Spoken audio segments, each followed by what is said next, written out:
है तो बाकी मुल्क से ये कैसी तवक्को है कि वो ये मान लें कि अदलिया आजाद है। आप वाकिफ हैं इस चीज से कि पीका लॉ के जरिए आपकी अपनी कम्युनिटी किस जबर का शिकार है।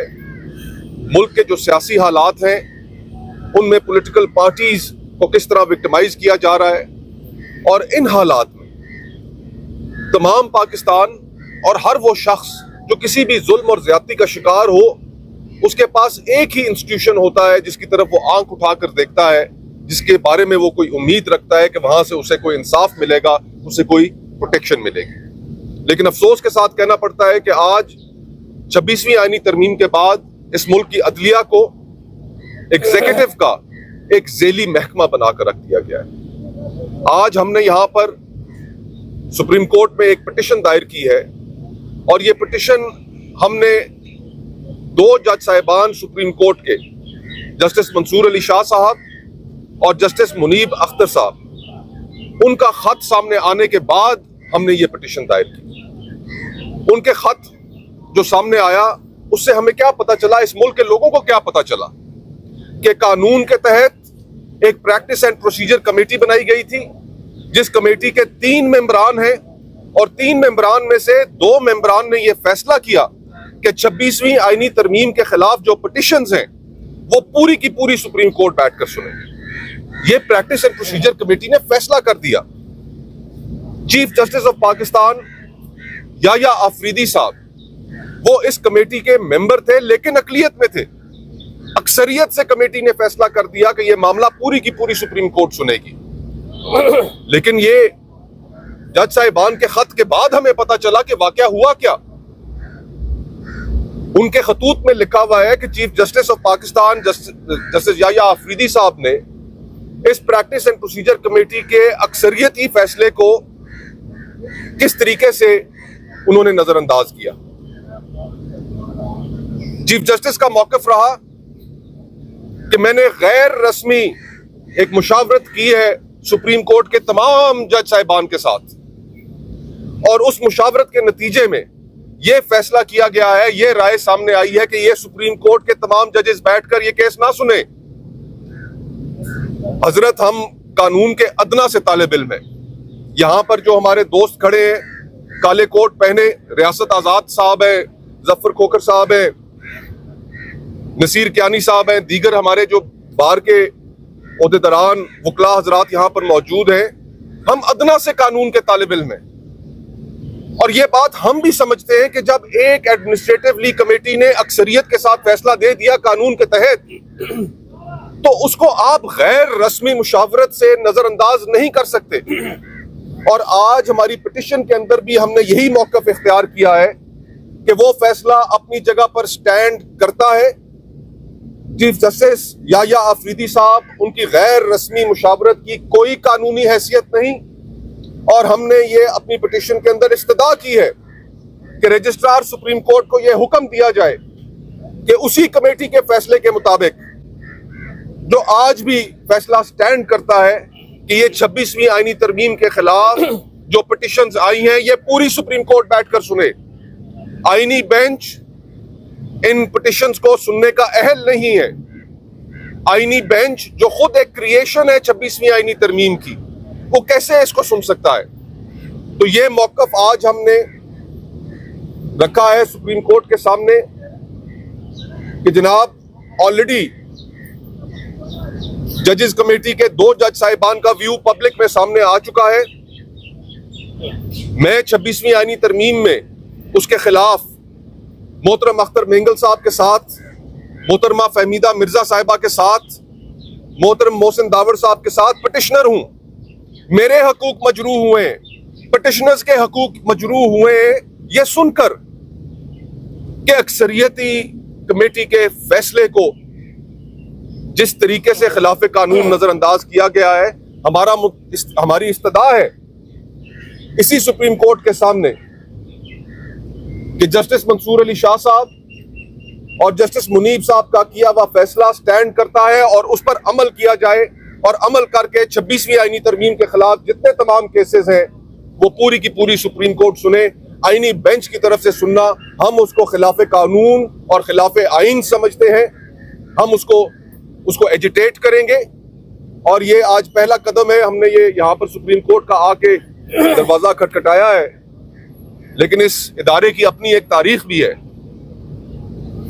ये इदारा अनफॉर्चुनेटली ये जिस जगह पर हम खड़े हुए हैं, ये पाकिस्तान और पाकिस्तान के लोगों के खिलाफ जितने आज तक जराइम कमिट हुए, सियासी जराइम कमिट हुए, ये इदारा, ये प्रेमिसेस, ये क्राइम सीन है। भुट्टो साहब को फांसी दी गई, क्राइम सीन ये इदारा है। डिक्टेटर्स को इस मुल्क में आईन के अंदर तब्दीली करने की इजाजत दी गई, क्राइम सीन ये इदारा है, ये प्रेमिसेस है। पॉलिटिकल वर्कर्स के साथ विक्टिमाइजेशन होती है, अदलिया खामोश रहती है। क्राइम सीन ये प्रेमिसेस है। सियासी जमातों के ऊपर ताबड़तोड़ हमले किए जाते हैं, उनसे उनके निशानात छीन लिए जाते हैं, जलसे जुलूसों पर पाबंदी लगा दी जाती है, सियासी लीडरान को जेलों में डाल दिया जाता है। जिस तरह आजकल इमरान खान साहब जेल में मौजूद हैं, उनके केसेस नहीं लग रहे।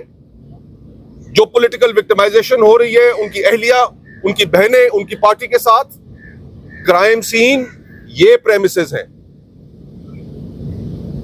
जो आइन के साथ 26वीं आईनी तरमीम ने किया, जो इंडिपेंडेंस ऑफ जुडिशरी के साथ किया, आज जो जुडिशरी एक ज़ेली महकमा बन चुकी है और इस सूरत हाल को कबूल करने वाले जो लोग हैं वो भी हमारे इल्म में है, इस कौम के इल्म में है। क्राइम सीन ये प्रेमिसेस है। तो आज हम आपका दरवाजा खटखटाने आए हैं, मोहतरम जज साहिबान, मोहतरम चीफ जस्टिस साहब। हर दौर में इस कौम आइन, सियासत, सियासी लीडरों के खिलाफ जो जराइम होते रहे, मोअज़्ज़िज़ जज साहिबान आपका उनमें हिस्सा रहा। हम आपसे तब्दीली की तवक्को करते हैं। ये कौम आपसे सिर्फ इतना मुतालबा करती है कि इंसाफ के मुताबिक फैसला कीजिए। ये मत देखिए कि कौन ताकतवर कहां पर खड़ा है। आज हम आप ही के दिफा के लिए, ये जिस 26वीं आईनी तरमीम ने अदलिया की आजादी का गला घोंटा है, हम आज आप ही की दिफा के लिए ये चीजें एजिटेट कर रहे हैं। तो किबला मोअज़्ज़िज़ जज साहिबान जागिए और इस रविश को बदलिए कि हर जुर्म में आप शरीक होते हैं। ये मौकफ था हमारा, ये आपके सामने रखना था और ये पिटिशन हमने दायर कर दी है। मैं आप तमाम हजरात का मशकूर हूँ और अभी दरख्वास्त करूंगा स्पीकर साहब से कि वो आपके सामने चंद कलमात कहें। बिस्मिल्लाहिर्रहमानिर्रहीम। तफसील से तो बात मुस्तफ़ा नवाज साहब ने बताई और उसने अपनी पिटीशन के बारे में भी बताया। हम सिर्फ इतना कहते हैं कि हम अपने मुअज़्ज़ज़ जज साहिबान के साथ हैं। जो जुल्म और जबर और जिस तरह बेतौकीरी हमारे इस्लामाबाद की चीफ जजेस के साथ हुआ, इसका सिर्फ ये चीफ जजेस नहीं है, ये पूरी जुडिशरी के साथ हो रहा है। हम अपने जजेस साहिबान को ये यकीन दहानी करवाते हैं कि आप लोग आपके लिए इंसाफ के लिए आते हैं, इंसाफ की तवक्को रखते हैं इस मुअज़्ज़ज़ ईवान से। अगर यहाँ इंसाफ पे कंप्रोमाइज हो और यहाँ जो है ना आवाम मायूस हो तो पता है आवाम किधर जाएगी। तो हम इस मौके पे जो हमारा अलायंस है वो आपके साथ खड़ी है, जो आपकी ड्यूटी है, जो आपका हल्फ है, उसके साथ खड़ी है। हम कोई ब्लैकमेलिंग नहीं कर रहे हैं, हम सिर्फ इंसाफ चाहते हैं। इमरान खान जो इस वक्त जेल में है, हम मेरिट पे उसके कैसे चाहते हैं, उसकी बीवी या जो दीगर हमारी कैदी जो इस वक्त जेलों में है, या जो हमारी बुनियादी कानूनी हुकूक सलब की गई हैं, आपसे हम तवक्को रख रहे हैं कि जहां अदलिया आज़ाद होती है वहां कौम आज़ाद होती है। जिस तरह विल्सन चर्चिल ने कहा था, पूछा कि आया हमारे मुल्क में अदलिया आज़ाद है, इंसाफ होता है? जब अवाम ने कहा कि इंसाफ होता है तो उसने कहा हम शिकस्त नहीं कर सकते। इसलिए चीफ जस्टिस साहब, तमाम सुप्रीम कोर्ट के जजेस साहिबान, हम आपके साथ हैं आपकी ड्यूटी के लिए। आप तारीख में अपना किरदार अदा कीजिए। खुदा न ख्वास्ता अगर लोगों की तवक्कुआत अदालतों से ख़त्म हो गई तो फिर तो जंगल का कानून होगा, बनाना रिपब्लिक होगा। हम इंशाल्लाह ये तारीख आपके साथ लड़ेंगे इंसाफ के लिए, कानून की हुक्मरानी के लिए और सुपरमेसी ऑफ कॉन्स्टिट्यूशन के लिए। बिस्मिल्लाहिर्रहमानिर्रहीम। देखें, अदलिया का रोल किसी भी मुल्क के अंदर हर चीज़ को अपनी जगह रखने में बड़ा अहम होता है, क्योंकि अदलिया है जो इंश्योर करती है कि चीज़ें अदल और कानून के मुताबिक चल रही हैं, और कानून के मुताबिक जब चलेंगी तो अदल और इंसाफ होगा। पाकिस्तान के अंदर जितनी भी इस वक्त सियासी बुरान है, माशी बुरान है, अमन अमान का बुरान है, उसकी एक वजह लोगों को इंसाफ ना मिलना है और लोगों को उनका हक ना मिलना है। जैसे कि मुस्तफा भाई ने कहा कि हमारे प्राइम मिनिस्टर फांसी लगे हैं यहीं से, आमिरों को इजाजत दी गई है कि आइन के साथ खुलवाड़ करें यहीं से, और वो चीजें भी दी गई जो उन्होंने नहीं मांगी थी वो भी उनको इख्तियार दे दिए गए। मेरे ख्याल में जब आप हल्फ उठाते हैं कि हम आइन के मुताबिक चलेंगे तो फैसले भी कानून के मुताबिक और आइन के मुताबिक करेंगे। मेरा एक सवाल है आपसे, अगर जजेस जानबूझकर ऐसे फैसले करें जो डिक्टेट शुदा हो, जो आइन और कानून के मुताबिक हों, क्या अदल की कुर्सी पर बैठने के लिए उनकी लेजिटिमेसी बाकी रहती है? वो इस काबिल हैं कि उस कुर्सी पर बैठे और फिर वहां पर बैठ के मुनसिफ बनने का दावा भी करें और वो चीजें भी ज़हरी शक्ल सूरत भी बना लें? मेरे ख्याल में जब जज अदल का कत्ल कर देता है, इंसाफ का कत्ल कर देता है अपने फैसलों से, फिर वो हक नहीं रखता कि वो उस कुर्सी पर बैठे। और पाकिस्तान सबके सामने है, जितने भी बहरानात हैं उसकी एक बड़ी वजह जो है वो यहाँ पर है। अगर हमारी पार्लियामेंट पैरालाइज हुई है, यहाँ से हुई है, ये खुद पैरालाइज हुए हैं, यहाँ से हुए, हर चीज यहाँ से हुई है। अगर पाकिस्तान के अंदर हमारा जो 2024 8 फरवरी का इलेक्शन लूटा गया है, उसकी जड़ भी यही है, लाकानूनियत पर है। इसलिए कब तक पाकिस्तान को तबाही बर्बादी की तरफ लेके जाएंगे?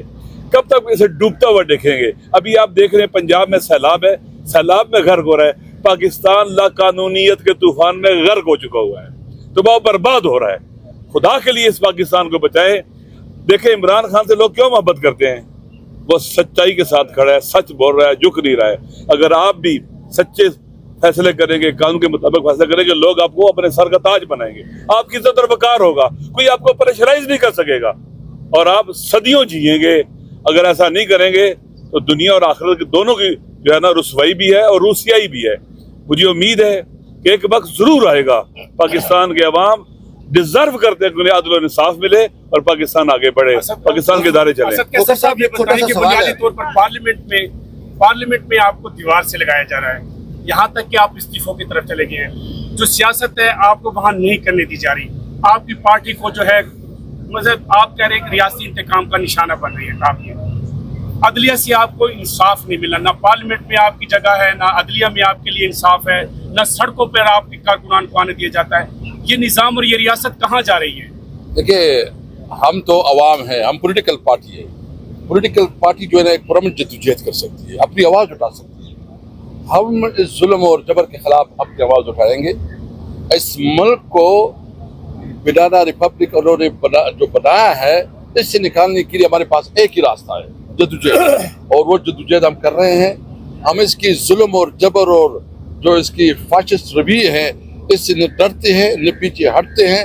हम अपना जमहूरी, आईनी और कानूनी जद्दोजहद को जारी रखते हैं। खोकर साहब, सबसे पहले आपने आइन शिकनी की बात की, तो मेरा सवाल बुनियादी तौर पे ये है, और आप उस चीज के विटनेस हैं कि तरीके इंसाफ पे आइन शिकनी का इल्जाम है। सुप्रीम कोर्ट के जजेस के नोट्स है कि डिप्टी स्पीकर कासिम सूरी, इमरान खान और आरिफ अलवी के खिलाफ जो है वो आर्टिकल 6 का कार्रवाई चलाया जाए, तो वो भी तो एक आइन शिकनी हुई थी जब पूरे के पूरे पार्लियामान को इन्होंने जो है वो तहस नहस कर दिया था, आइन को उठा के बाहर फेंक दिया। एक बात।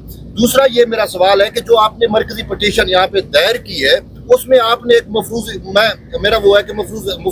पे बुनियाद पे की है, क्योंकि जिस supreme court practice and procedure act committee के इजलास की आप बात कर रहे हैं, तो क्या आईनी तौर के ऊपर कॉन्स्टिट्यूशनली और सुप्रीम कोर्ट के रूल्स के मुताबिक वो प्रैक्टिस प्रोसीजर एक्ट कमेटी का इजलास चीफ जस्टिस बुलाने का जिम्मेदार है? क्या चीफ जस्टिस को बाईपास करके जस्टिस मुनीब और जस्टिस मंसूर अली शाह अपने तौर पे इजलास बुला सकते हैं? अगर उन्होंने ऐसा इजलास बुलाया है तो क्या ये खुद उनके ओथ की खिलाफ वर्जी नहीं है? क्या ये खुद उन्होंने खिलाफ वर्जी नहीं की? और आज एक गलत उनके फैसले को बुनियाद बना के आपने सुप्रीम कोर्ट में दरखास्त दायर की है, तो क्या मैं मान लूं कि पीपल्स पार्टी जैसी जमहूरी पार्टी से ताल्लुक रखने के बावजूद, वहां से सीखने के बावजूद आज आप तहरीक इंसाफ जो आइन शिकन है उसकी प्रॉक्सी बन चुके हैं? बहुत बहुत शुक्रिया। आपका जो पर्सनल कमेंट है मैं उसको नज़रअंदाज करता हूँ, क्योंकि बतौर सहाफ़ी आपका काम है कि हम आपको जवाब भी दें और आप हमसे सवाल भी पूछें, लेकिन पर्सनल कमेंट जो है वो देना मेरे ख्याल से गैर मुनासिब है। लेकिन बार तौर आप फिर भी भाई हैं, कोई गिला नहीं, कोई शिकवा नहीं। गुजारिश ये कि आपने कहा ये एक फर्जी कहानी है जी। प्रैक्टिस एंड प्रोसीजर कमेटी का मकसद क्या था, वो किस माहौल में प्रैक्टिस एंड प्रोसीजर कमेटी का कानून बनाया गया? वो उस माहौल में बनाया गया कि जहां पर फर्द वाहिद का जो ओहदा था, चीफ जस्टिस ऑफ पाकिस्तान का जो ओहदा था, वो पाकिस्तान की तारीख में और खुसूसन पिछली 2 दहाइयों में हमने देखा कि वो किस तरीके से केसेस की फिक्सिंग, बेंच फिक्सिंग में वो ओहदा डायरेक्टली इन्वॉल्व था। और हमारी इस मुल्क में जो पस पर्दा कुव्वतें हैं वो इस ताकत के जरिए वो बेंच की फॉर्मेशंस कंट्रोल करती थी, जिसके अंदर कोई इंसाफ का ताल्लुक नहीं था। और यही जो जमातें हैं जिन्होंने ये कानून पास किया, उन्होंने इस चीज को ठीक करने के लिए कानून पास किया, क्योंकि वो भी इस चीज के विक्टिम रहे। तो क्या आज जो स्पिरिट था कानून का, क्या वो आज अपनी जगह पर कायम है? क्या वो स्पिरिट कि जिसके अंदर ये फैसला किया गया था कि मेजॉरिटी का जो फैसला होगा वो सारों के लिए एक्सेप्टेबल होगा, तो जब चीफ जस्टिस साहब अकलियत में चले गए, अक्सरियत ने एक फैसला कर दिया, तो फिर हम वापस रिवर्ट कर जाएं और उस कानून की नफी कर दें और उन्हीं पसपुर्दा कुव्वतों और ताकतों के हाथ में दोबारा अदलिया का इदारा पकड़ा दें? तो ये सूरत हाल तो किसी भी सूरत पार्लियामेंट की इंटेंशन नहीं थी, लेजिस्लेचर की इंटेंशन नहीं थी। और दूसरी बात जो आपने कही, जो पीटीआई के किरदार के मुताबिक, देखें इस मुल्क में कौन सी ऐसी सियासी कुव्वत है, हम में से कौन से ऐसे लोग हैं, इवन मीडिया में से, कि जिन्होंने इस मुल्क को इस मुकाम तक पहुंचाने में अपना हिस्सा नहीं डाला। इसीलिए हम बात करते हैं ट्रूथ एंड रिकंसिलिएशन कमीशन की। देखिए मेरे बहुत अजीज दोस्त हैं, सारा बड़ा अच्छा ताल्लुक है, मैं अब वो बातें दोहराना नहीं चाहता, लेकिन एक ज़िमनन आपको इशारा कर देता हूं कि हम भी बड़ा तड़पे अजब करप्शन और गजब कहानियों के प्रोग्रामों से। तो हर किसी ने अपना हिस्सा डाला है, तो इसीलिए हम बात करते हैं कि ट्रूथ एंड रिकंसिलिएशन कमीशन हो, जिसके अंदर तमाम फरीक़ैन, इसमें कोई शक नहीं है कि इस मुल्क को इस मुकाम तक पहुंचाने में सबसे बड़ा किरदार हमारी इस्टेब्लिशमेंट का रहा है, लेकिन पॉन्स और पपेट्स का किरदार अदा करने वालों की भी कमी नहीं रही।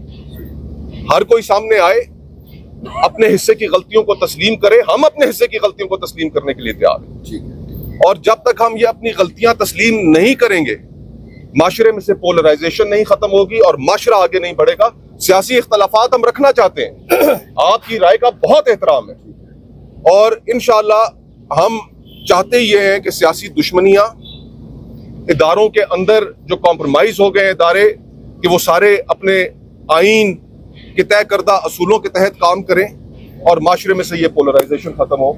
ये हमारी कोशिश है और ये कोशिश हमारी जारी रहेगी। एक और बात है बस देखें, ये वाला पाकिस्तान 16 दिसंबर के बाद वजूद में आया, ठीक है। इस पाकिस्तान के अंदर 72 से शुरू करें अभी तक तकरीबन 53 साल हुकूमत है। 53 साल इमरान खान ने किए, 50 साल किसने किए? उनके गिरबान में कभी आपने हाथ डाला है? कभी उनसे पूछा कि मुल्क क्यों तबाह किया आपने? 3 साल वाले के पीछे अब लगे हुए सब रोज, जिन्होंने 50 साल मुल्क को लूटा और तबाह किया, उनके पीछे क्यों नहीं जाते हम लोग? इंसाफ कहाँ है, अदल कहाँ है? मेरे भाई सच बोलना चाहिए और पिक एंड चूज नहीं होनी चाहिए, हकीकत को लोगों तक पहुंचाना चाहिए। इंशाअल्लाह अज़ीज़ जब हकीकत लोगों तक पहुंचेगी, और पहुंची हुई है, आज 90% लोग एक तरफ है, डूबे हुए।